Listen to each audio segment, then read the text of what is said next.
Terima kasih Tan Sri Tuan Yang Ketua atas peluang yang diberi kepada saya untuk membahaskan bajet 2014. Dalam pembentangannya di Dewan Parlimen Yang Mulia, YB Perdana Menteri telah menerangkan bahawa bajet 2014 menyediakan peruntukan sebanyak 264 bilion ringgit bagi melaksanakan langkah-langkah, program dan projek kesejahteraan rakyat dan pembangunan negara. Oleh kerana pembentangan bajet 2014 oleh YB Perdana Menteri menyentuh banyak perkara, maka saya hanya akan menyentuh beberapa perkara yang menarik perhatian saya sajalah. Jadi itu saya nak fokus atas pelancongan dan pendidikan. Saya ingin bermulalah dengan usaha untuk mempromosi sektor pelancongan. Walaupun terdapatnya tabung khas infrastruktur pelancongan dan peruntukan sejumlah 2 bilion ringgit untuk membina infrastruktur, yang saya nak tanya, adakah peruntukan ini digunakan secara adil dan seksama? Kerana untuk memajukan pelancongan di negara ini, kerajaan pusat perlukan juga kerjasama dengan kerajaan negeri. Dan oleh sebab itu, saya datang dari Pulau Pinang, adalah beberapa perkara yang saya nak timbulkan di sini. Dan satu yang menarik perhatian saya, dan saya dipesan untuk menimbulkan di sini, di Dewan Yang Mulia ini, ialah adakah penjelasan apa sebabnya suatu landasan kapal terbang tidak dibina di Pulau Pinang, landasan kapal terbang yang tambahan. Untuk pengetahuan ahli-ahli yang berhormat, jumlah pelancong yang datang ke Pulau Pinang telah meningkat ke 14% kalau nak bandingkan dengan bilangan tahun lepas. Antara bulan Januari sehingga Oktober tahun ini, jumlah pelancong yang melawat Pulau Pinang pada tempoh masa ini ialah 4.4 juta. Mungkinlah angka ini akan naik ke 5.5 juta pada akhir tahun ini. Kapasiti lapangan terbang bayan lepas Pulau Pinang ialah hanya 5 juta. 5 juta orang setahun. Itulah sebabnya landasan tambahan diperlukan. Tanah untuk projek ini memang ada, tak ada masalah. Dan di samping itu, satu lagi masalah yang kita harus ambil berat ialah walaupun lapangan terbang bayan lepas Pulau Pinang telah dibusaikan oleh kerajaan pusat, masalah banjir di lapangan terbang itu telah menimbulkan banyak masalah. Dan ini haruslah diatasi dengan cepat. Kerana banjir yang seringkali berlaku di lapangan terbang Pulau Pinang itu setiap kali hujan memberi suatu imej yang amat buruk terhadap negara ini. Ada beberapa kali pelancong-pelancong yang datang ke Pulau Pinang mengatakan negara ini macam negara dunia ketiga, macam di Afrika lah. Sebaik saja kita mendarat daripada lapangan kapal terbang, terus masuk dalam banjir. Maka saya nak bertanyalah, adakah sebarang langkah dirancang untuk mengatasi masalah banjir di lapangan terbang bayan lepas? Dan perkara ini tak bolehlah dibiarkan begitu sahaja, kerana masalah ini akan memburuk imej negara. Dan jika kita nak memajukan pelancongan di negara Malaysia ini, kita harus bertindak menghadapi masalah ini. Keuntungan dinikmati oleh seluruh negara, bukan saja Pulau Pinang, kalau masalah-masalah yang saya telah sebutkan baru tadi dapat diatasi. Baik, sekarang saya nak beralih ke pendidikan. Itu bidang saya sebenarnya. Jelaslah bahawa peruntukan kewangan untuk mengajukan pendidikan adalah memuaskan. Ini saya tak mempertikaikan.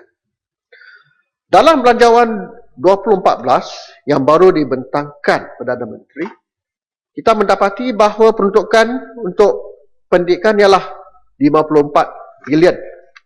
Dan ini merupakan 21% daripada keseluruhan belanjawan. Ini sebenarnya harus dipuji. Janganlah pula setiap kali yang kita bincangkan perkara ini, kami dituduh hentam kerajaan saja. Saya memang setuju dan puji kerajaan kerana peruntukan yang begitu banyak ini mencerminkan. Tuan Sri boleh celah? Ya, Boleh? baik, silakan. Duduk Okay, no problem. Tadi YB kata pasal hari ni pelancong asing datang ke Penang, airport Penang. Ujar. Langsung YB condemn Malaysia, Penang. Ini kejutan Allah punya kerja. Nak buat macam mana? Cuba cadangkan. Macam mana nak sekat air hujan langit? Cuba terangkan. Terima kasih YB.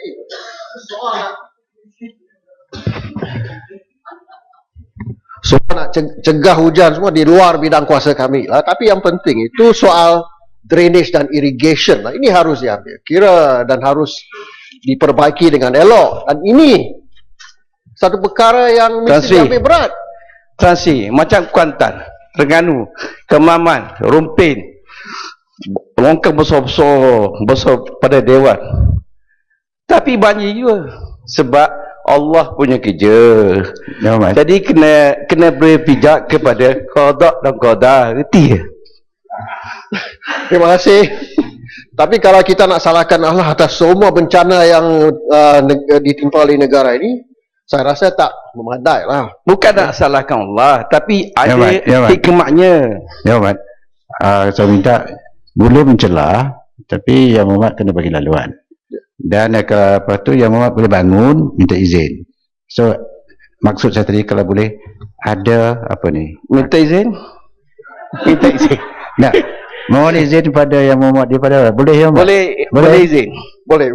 Macam itulah. Itu yang saya nak. Macamlah. Bukan salahkan Allah, bukan salahkan Tuhan. Tapi hujan banyak macam Rumping, Kemaman, belakang besar. Tapi hujan juga, sekolah hapuh, tenggelam, lapangan terbang. Bukan di Penang saja, termasuk Kuantan, elektrik putus. Jadi bukan malu, itu kerja Allah. Di Filipina pun ada hayam, tapi orang faham, pelancong faham. Ni kerja Allah, pelancong pun kena Allah. You tak kena ke? Okey, terima kasih YB.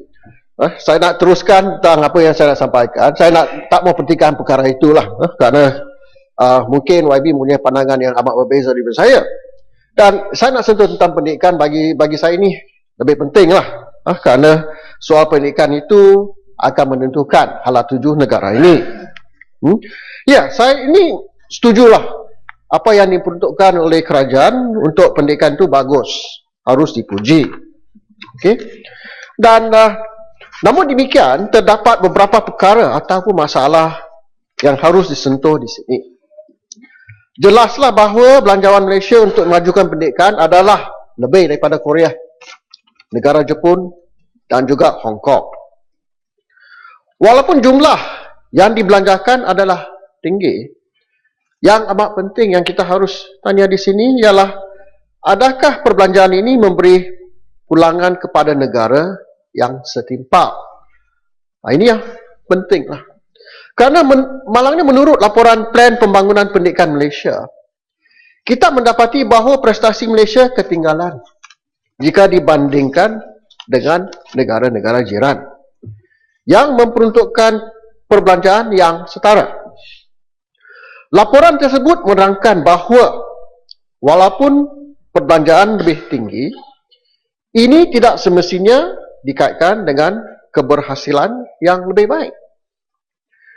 Misalnya, Trends in International Mathematics and Science Studies, TIMMS dengan izin, menunjukkan bahawa pada tahun 1999, iaitu kali pertamalah negara Malaysia mengambil bahagian, skor purata murid negara kita telah mengatasi purata antarabangsa dalam matematik dan sains.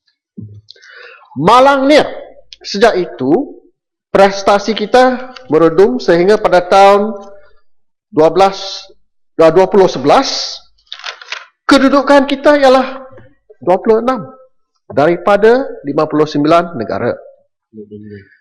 Pada tahun 1999 kedudukan kita ialah 16 untuk mata pelajaran matematik.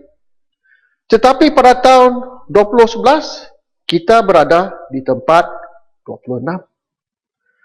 Dalam mata pelajaran sains, kalau dulu kedudukan kita ialah nombor 22. Tapi kita telah jatuh ke tempat 32 pada tahun 2011. Yang memeranjatkan saya, 38% murid kita gagal mencapai penanda aras minima dalam sains dan matematik. Ini bermakna pencapaian murid negara ini adalah di bawah purata antarabangsa. Kementerian Pendidikan mestilah bertindak dengan tegas supaya kedudukan Malaysia tidak merosot berbanding dengan negara-negara lain. Selain daripada TIMSS, kita mendapati bahawa PISA atau Program for International Student Assessment dengan izin tahun 2012. Mohon menjelah. Ya, Mat, ada yang nak menjelah. Silakan, Mat. Terima kasih Yang Berhormat. Yang Berhormat sebentar tadi menyebut tentang kemerosotan prestasi pelajar-pelajar kita dalam mata pelajaran sains dan matematik, ya, sejak beberapa tahun kebelakangan ini. Saya berpandangan ini ada kaitannya dengan penggunaan pembelajaran sains dan matematik dalam bahasa Inggeris. Sebelum itu, mata pelajaran sains dan matematik ini dipelajari dalam bahasa ibunda, maksudnya dalam bahasa Malaysia. Kekurangan guru untuk mengajar kedua-dua mata pelajaran itu dalam bahasa Inggeris, murid-murid di pendalaman yang tidak terdedah dengan bahasa Inggeris adalah menjadi faktor utama kepada kemerosotan tersebut. Bermakna langkah Kementerian Pendidikan dan Kerajaan mengembalikan semula PPSM ini kepada bahasa Malaysia adalah tepat. Minta pandangan Yang Berhormat. Memang saya setujulah dengan apa yang telah dikemukakan. Kerana baru tadi yang berhormat Dr. Syed Hussein pun telah menyampaikan pandangan yang hampir sama. Bahawa negara-negara yang menggunakan bahasa ibunda mereka, kalau pengajaran itu dibuat dengan elok dan berkesan, maka pencapaian pelajar-pelajar di sekolah-sekolah mereka itu jelas membuktikan mutu dan kualiti yang tinggi. Dan mungkin salah satu daripada sebabnya kita menghadapi masalah ialah oleh kerana Kementerian Pendidikan tak dapat menentukan dengan setepat-tepatnya adakah pelajaran dalam sains dan matematik itu dikendalikan dalam bahasa Inggeris atau bahasa Malaysia. Oleh kerana ada kekeliruan ini dan tukar menukar, banyak masalah timbul. Ya? Dan inilah kita telah jadi mangsa satu dasar yang tak tersusun dan teratur. Baik, beralih kepada PISA atau Program for International Student Assessment yang diselenggarakan oleh Organisation for Economic Cooperation and Development dengan izin. Ini membuktikan bahawa pelajar-pelajar Malaysia mundur dalam kategori kebolehan membaca dengan skor pencapaian pada 398. Manakala skor pencapaian negara Kelantan, negara Thailand ialah 441. Skor sederhana bagi OECD ialah 496. Pada tahun 2009, pencapaian Malaysia ialah 414. Hampir di semua peringkat iaitu dari peringkat sekolah rendah dan juga peringkat sekolah menengah, kedudukan kita telah merosot. Dan ini merupakan satu tanda yang memang tidak baik. Tuan yang betul, walaupun Perdana Menteri telah mengatakan bahawa kerajaan akan memberi fokus memperkasakan institut pengajian tinggi ke arah melahirkan graduan yang berkualiti dan memenuhi permintaan pasaran kerja, sejauh manakah sasaran ini dapat direalisasikan? Di peringkat pengajian tinggi, kedudukan universiti-universiti kita masih di tahap yang tidak memuaskan. Jika dibandingkan dengan negara-negara jiran seperti Indonesia, Thailand dan juga Singapura. Sebagai contoh, Universiti Sains Malaysia, iaitu Universiti Apex di Malaysia, kononnya diberi tugas untuk mencapai kedudukan cemerlang sebagai sebuah universiti yang bertaraf dunia.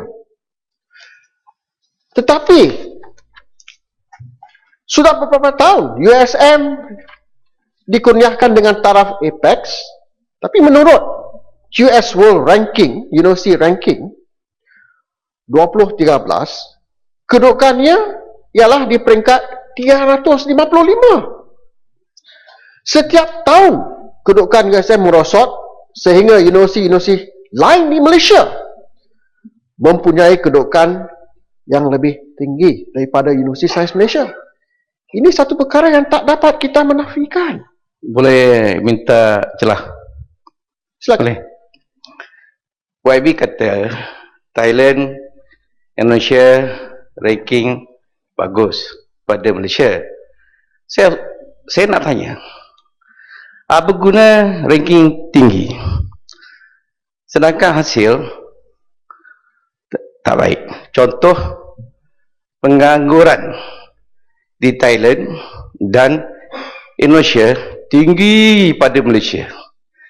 Malaysia kadar pengangguran yang keluar, graduan yang keluar hanya sekitar less than 3%. Wah, sedangkan di Indonesia 16.5%.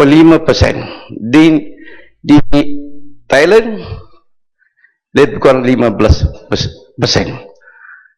Jadi apa guna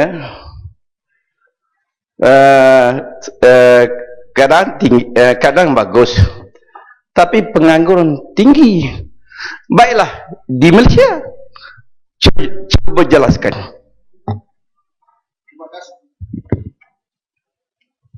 Terima kasih YB. Tapi harus difahami bahawa 60,000 graduan di Malaysia menganggur, tak ada kerja. Okey, boleh saya teruskan? Baik. Saya tak puas hati. Jawapan tu leceh sangat. Tapi itulah angka yang YB tahu berapa ramai di Indonesia yang menganggur? Baik. Jawablah, jawab dulu. Saya Jawab dulu. Saya tak pentingkan ini. Yang saya pentingkan negara Cukup ini. dah, teman. Itu Cukup sebabnya saya nak teruskan supaya jawapannya jelas. Iyalah. Yang penting. Datuk Speaker, beliau kata tadi pengaruh di Malaysia 60,000. Tapi Indonesia berjuta. Tahukah? Jawablah. Ya, tapi tengok jumlah penduduknya. Sebab itu kena hati-hati bercakap, tak boleh condemn. Saya tak condemn secara buta tuli. Kalau tak condemn, Kalau saya diberi peluang untuk teruskan, maka saya boleh terangkan apa yang jadi masalah tentang saya nak dengar. Silakan. Bagus. Baik. Dan seperti yang saya bilang baru tadi, bahawa universiti kita merosot berturut-turut pada tiap-tiap tahun. Apa sebabnya? Kementerian Pendidikan harus bertindak dengan cepat supaya universiti-universiti kita ini tidak dianggap sebagai suatu kilang bermutu rendah di mana ijazah-ijazah yang dianugerahkan tiada nilai dan tidak memberi manfaat kepada pelajar-pelajar yang memperolehi ijazah ini. Baik. Untuk mengatasi masalah kemerosotan mutu universiti tempatan, ada beberapa perkara yang harus diambil kira. Kementerian Pendidikan mestilah bertindak untuk menentukan, yang pertama, pensyarah-pensyarah yang berkhidmat di universiti-universiti tempatan terdiri daripada individu yang berkaliber dan juga berwibawa serta berpengetahuan. Untuk mencapai matlamat ini, hanya pensyarah-pensyarah yang cemerlang dan berwibawa boleh dipilih melanjutkan pendidikan mereka di luar negara.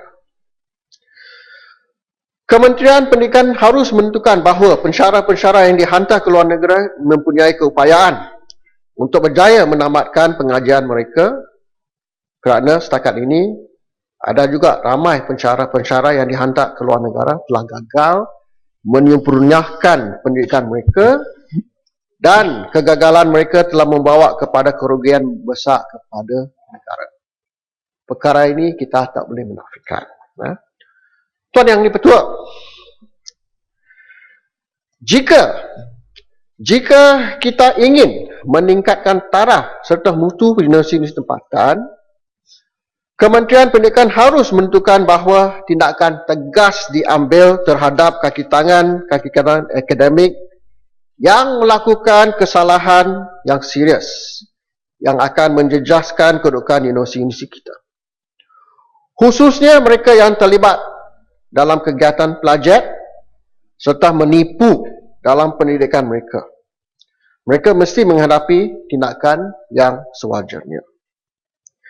Jika pelajar-pelajar dibuang daripada universiti setelah didapati mereka melakukan plagiat atau menipu, maka kaki tangan akademik yang melakukan kesalahan yang sama haruslah dikenakan tindakan yang sama. Ekoran daripada ini, saya ingin bertanyalah Menteri Pendidikan, apakah tindakan yang telah diambil terhadap Muhammad Ridwan T. Abdullah yang telah melakukan plagiat. Kes ini sudah beberapa kali ditimbulkan dalam Dewan Parlimen. Surat aduan telah dikemukakan kepada Kementerian Pendidikan. Oleh sebab itu, tak ada sebarang alasan yang dapat dikemukakan bahawa Kementerian tidak boleh bertindak kerana tidak ada sebarang aduan. Jika tindakan tidak diambil, ini bermakna Kementerian Pendidikan pandang ringanlah terhadap amalan plagiat. Walaupun ini akan merosakkan imej universiti di Malaysia. Mohon mencelah sikit boleh? Ya? Boleh saya teruskan? Let me finish please. Saya 2 minit aja. Tak lama. Boleh? Terima kasih. Teruskan.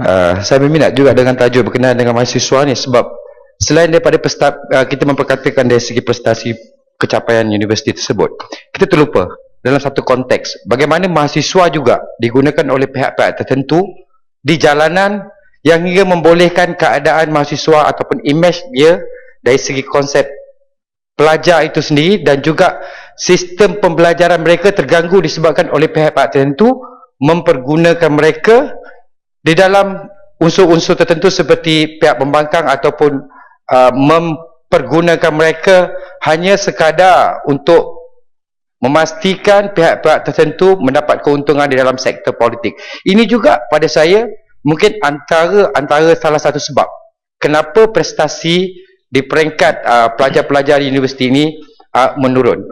Saya minta pandangan yang berhormat bagaimana pula yang itu.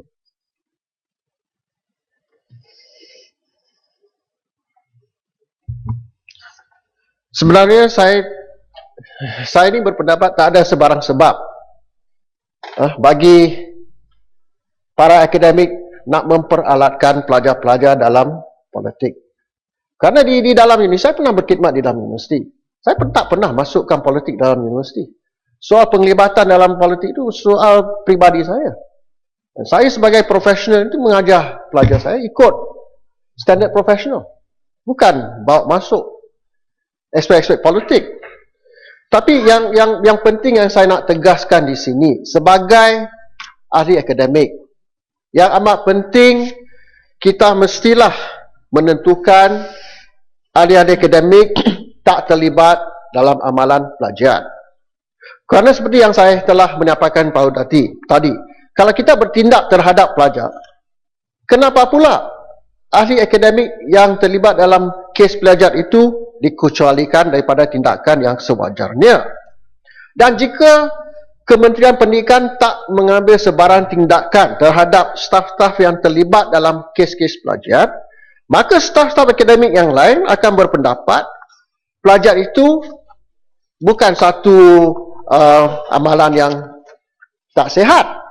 Mereka akan menggunakan kesempatan untuk plagiat supaya inilah jalan yang paling sesuai untuk menentukan mereka dapat naik pangkat dengan cepat. Nah, satu perkara lagi yang kita harus sentuh untuk menentukan bahawa mutu universiti kita dapat dipertingkatkan ialah Kementerian Pendidikan haruslah menarik minat pensyarah-pensyarah yang bertaraf antarabangsa yang dihormati untuk berkhidmat di universiti-universiti tempatan. Pada masa dahulu, universiti-universiti tempatan dapat menarik perhatian pensyarah-pensyarah dari luar negeri datang berkhidmat di universiti-universiti di sini. Kebelakangan ini tidak ramai daripada pensyarah-pensyarah asing yang berkaliber nak datang di sini. Atas alasan universiti-universiti kita ini suasananya tidak elok. Oleh sebab itu, Kementerian Pendidikan haruslah mewujudkan suatu suasana intelektual yang baik. Bukan saja untuk menarik perhatian para akademik bermutu tinggi dari luar negeri datang ke sini, tapi juga bertindak untuk menentukan bahawa para akademik tempatan yang berkaliber dan berwibawa akan kekal di universiti-universiti di sini dan tidak akan berpindah ke luar negeri. Ada yang nak mencela? Bolehkah? Silakan. Saya nak minta penjelasan daripada Yang Berhormat. Dakwaan Yang Berhormat mengatakan pensyarah-pensyarah asing tak berminat nak datang ke sini. Di mana sebenarnya? Adakah ini bermakna kita tidak lagi berminat untuk bukan tidak berminat, kerana pensyarah-pensyarah yang kita perlukan sudah terlengkap, maka ada kalanya kita tidak memerlukan pensyarah dari luar. Jadi bukannya kita tidak berminat, mereka tidak berminat, kita yang tak nak. Kalau nak kira pensyarah-pensyarah yang berminat yang kita perlukan, masih ada. Terus terang saya kata, di Universiti Melaya sekarang paling kurang ada, di Akademi Pengajian Melayu Universiti Melaya sekarang paling kurang ada 2 orang profesor tamu. Ya, tak minat namanya. Itu baru di satu fakulti, belum di fakulti yang lain. Jadi bila Yang Berhormat membuat dakwaan seperti itu sebagai seorang ahli akademik, saya rasa ahli yang berhormat haruslah juga memberikan substansiasi terhadap dakwaan-dakwaan itu. Boleh tak beri contoh siapa yang tak berminat tu? Terima kasih. Dan bukan itu saja. Di UKM, dan saya sendiri yang mempunyai kontak, mempunyai hubungan dengan ahli-ahli akademik di tempat lain, banyak yang bertanya pada saya macam mana saya nak mengajar di Malaysia ni. Jadi dakwaan Yang Berhormat itu saya rasa itu dakwaan yang tidak disubstansiasikan. Terima kasih. Terima kasih atas celaan itu. Tapi saya masih berpegang kepada apa yang saya telah sampaikan. Dulu kita ada lah pensyarah-pensyarah seperti kita ada pensyarah-pensyarah seperti Harold Crouch, Anthony Reid. Apa ni? Ya? Yang betul. Kita tak boleh merasa. Tapi kita harus itu nak dapat pensyarah-pensyarah setaraf macam mereka ni amat sukar. Memang kalau nak tengok pensyarah akademik dari luar negeri memang ada. Tapi apakah taraf mereka? Adakah mereka begitu famous seperti pensyarah-pensyarah dulu yang ada di sini? Ya, yang pernah berkhidmat di sini. Inilah perkara yang kita harus sentuh. Okay? Dan perkara yang kita harus ingat juga, begitu ramai daripada akademik-akademik tempatan yang berwibawa dan berkaliber pilih nak bekerja di luar negeri daripada di universiti-universiti di sini. Dan kita mesti tanya, apa sebabnya begitu? Datuk yang di Protua boleh celah sikit. Di semua you Tunggu ya, Mak. Malaysia. Ini ruang dia, saya tanya dia dulu. Boleh. Izinkan dia mencela. Boleh saya teruskan? Tak banyak lagi. Okay? Duduk lah sayang.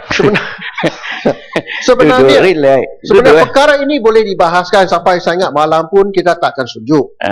Okey. Tapi saya masih diri atas apa yang saya sampaikan di sini. Kalau ada YB yang tak setuju, ini terpulang kepada mereka. Soal nak terima atau tak terima itu soal Saya peribadi. nak tanya. Sebenarnya. Dah lah tu. Tapi yang penting bagi saya, tanya kita sikit. mesti tentukan bahawa akademik yang berkhidmat di universiti di sini Duduk, Ahmad. mesti Duduk, berkaliber dan berwibawa. Apa sebabnya? Kerana kalau kita nak menghasilkan graduan-graduan yang bermutu tinggi dan berwibawa, kita mesti mempunyai pencara-pencara yang berkualiti tinggi juga. Datuk Sri Penting boleh Datuk bahawa boleh celah minta izin. Ini ruang dia, kita tanya dia. Ya, Ahmad. ekoran daripada ini, Boleh ke? Kementerian Pendidikan. Boleh ke? Silakan. Tolonglah. Teruskan, Ahmad. Boleh lah. Di Malaysia ada 18 universiti, betul? Lebih. Cuba cerita satu universiti yang tak ada pensyarah luar. Semua ada. UIA, UMM, UKM, apa lagi? semua ada. Sarawak, Sabah, Star, semua ada. Ini bukti pensyarah luar suka Malaysia. Tak faham? Mana ada tak suka? YB cakap ikut perasaan. Tam. Hakikat mereka suka. Saya dulu pelajar di UKM. Bukan 1, bukan 10, beratus pensyarah luar yang mengajar di UKM. Masih ada lagi, masih bertambah lagi. Cuba jawab. Terima kasih. Kalau nak kata tak ada pensyarah asing langsung, memang. Speaker, Ahmad. Mikrofon tu. Ya. Kalau nak kata tak ada pensyarah asing, memang tidak benar. Ada, saya setuju. Tapi yang saya pertikaikan di sini, apakah kualiti mereka? Adakah mereka setaraf dengan John Besting, Profesor Roth, Harold Crouch, Tony Reid? Inilah yang penting. Nak cari yang mana-mana orang asing nak datang berkhidmat di sini, tak jadi masalah. Boleh, bila masa pun boleh. Tapi yang kita cari di sini, those of caliber, dengan izin. Ini yang penting. Kalau Maka ekoran daripada ini, Kementerian Datuk, Pendidikan boleh mesti lagi? jugalah menentukan bahawa kalau dia bodoh, graduan-graduan yang pensyarah keluar tu daripada bodoh, universiti dia tak bagi. tempatan Saya cuba telah benarkan dilaksanakan soalan dengan Datuk. baik. Ucap. Tunggu sekejap. Ya, Ahmad, ada yang nak mencelah. Ahmad izinkan? Saya nak teruskan. Dia nak teruskan, Ahmad. Takut. Dan mereka mempunyai kemampuan untuk menggunakan apa yang dipelajari di universiti untuk kepentingan masyarakat negara ini. Dan oleh sebab itu kita mesti tanyalah kepada Kementerian Pendidikan, apakah kriteria yang digunakan untuk memastikan bahawa graduan-graduan kita ini memang berwibawa dan cekap dalam bidang mereka, khususnya dalam bidang perubatan, perundangan, bidang engineer dan arkitektur ataupun seni bina. Perkara ini adalah penting kerana kalau kita nak sampai ke tahap world class di apa yang telah disampaikan oleh Timbalan Perdana Menteri, perkara inilah mesti diambil kira. Kalau saya tak salah, ada beberapa kes kecoyan dalam beberapa bidang perubatan serta kes-kes kecoyan civil engineering, pakar seni bina yang telah membawa kepada keruntuhan bangunan di negara ini. Dan graduate ini datang dari mana sebenarnya? Universiti tempatan atau universiti asing? Ini kita mesti terangkan kerana saya dah dapat beberapa aduan bahawa graduate kita yang keluar daripada universiti tempatan tak setaraf dengan graduate di universiti-universiti di luar negara. Kalau ini benar, haraplah kerajaan bertindak untuk mengatasi masalah ini supaya kedudukan sistem pendidikan kita tidak merosot sehingga tahap yang parah. Kita mendapati bahawa kemudahan-kemudahan yang didapati di universiti-universiti dan sekolah-sekolah kita yang berharga berjuta-juta ringgit itu mestilah memanfaatkan pelajar-pelajar kita dan juga meningkatkan prestasi serta pencapaian mereka.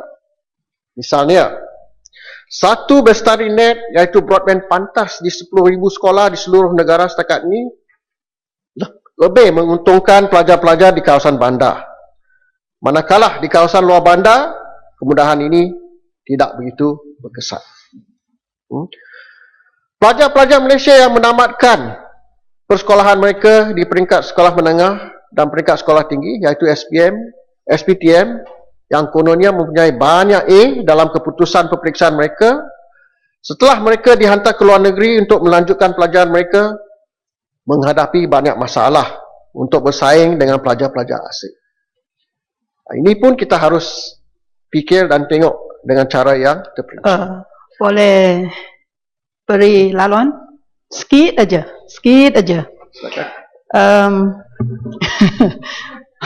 YB, begini, sedakah YB tentang pelajar-pelajar kita yang menduduki A-level, ramai dari mereka yang dapat top in the world. Sebab yang rakan-rakan anak saya sendiri yang dapatkan keputusan yang begitu cemerlang.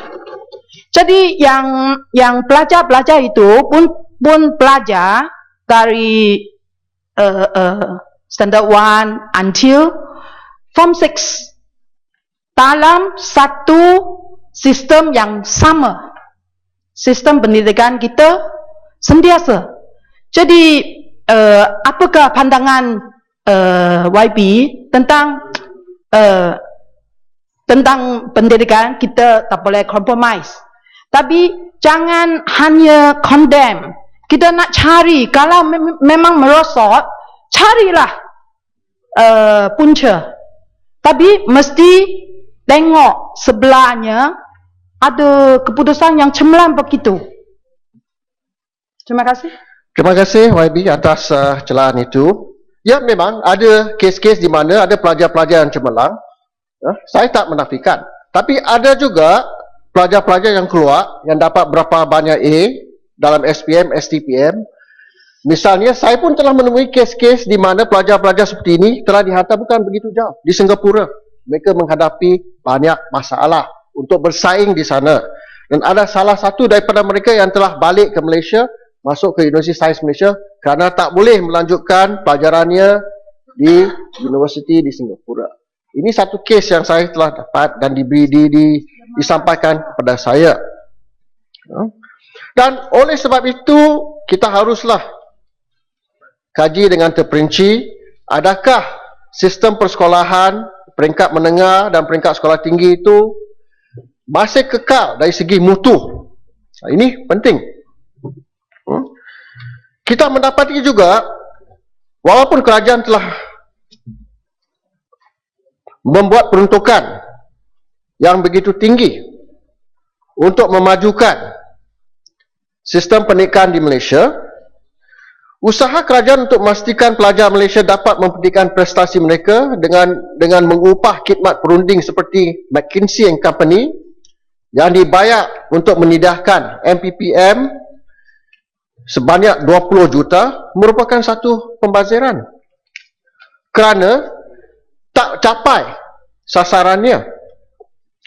Dan saya nak mempersoalkan, buat apa kita nak bayar 20 juta kepada McKinsey dan company, kerana pakar-pakar tempatan sudah ada yang boleh membuat kajian dan menyediakan satu program. Di samping itu juga, kerajaan telah membayar sebanyak 270 juta untuk melantik 3 syarikat perunding, iaitu British Council, Brighton Education Group dan SMR HR Group untuk menyediakan mentor penuntut jati bahasa Inggeris dengan tujuan untuk membimbing dan meningkatkan kapasiti guru bahasa Inggeris di sekolah rendah dan sekolah yang terpilih. Program ini mengambil masa 3 tahun dan melibatkan 360 mentor dengan kos 21,000 sebulan untuk seorang mentor. Tapi ini tidak mempunyai kesan yang berbaloi dengan kos yang dibelanjakan untuk program ini.